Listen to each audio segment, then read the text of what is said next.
আজকে তোমাদের প্রশ্নের একটি উত্তর আমি দিব। আমি আশা করব যে আজকের পরে তোমরা কেউ কখনো আমাকে এই ধরনের প্রশ্ন বা এই প্রশ্নটা আর কখনোই করবে না। হ্যালো এভরিওয়ান, আসসালামু আলাইকুম। আমি তোমাদের রাখি। আজকে হচ্ছে আমার সারাদিনের একটি মিনি ব্লগ তোমরা আর কি দেখবা। তো আজকে যেই ব্যাপারটা আমি তোমাদের সাথে শেয়ার করব সেটা হচ্ছে, তোমরা অনেকেই আমার ভিডিওতে প্রশ্ন করছো যে আমাদের কি ডিভোর্স হয়ে গেছে কিনা, আমি কাগজ হাতে পাইছি কিনা। হ্যাঁ, আমাদের ডিভোর্স হয়ে গেছে। আমি হচ্ছে কাগজটা হাতে পাইনি, বাট হচ্ছে পোস্ট অফিসে যখন কাগজটা আসছে তখন হচ্ছে আমাদেরকে কল দিছে।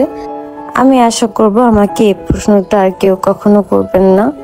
তো এই যে এই জন্যই কিন্তু আমি ক্লিয়ার ভাবে বলেই দিলাম, প্রতিটা মেয়ের জীবনে চাপা কষ্ট কিন্তু আছে। এটা না থাকলে মনে হয় একটা মেয়ের জীবন কখনোই পরিপূর্ণ হয়ে ওঠে না।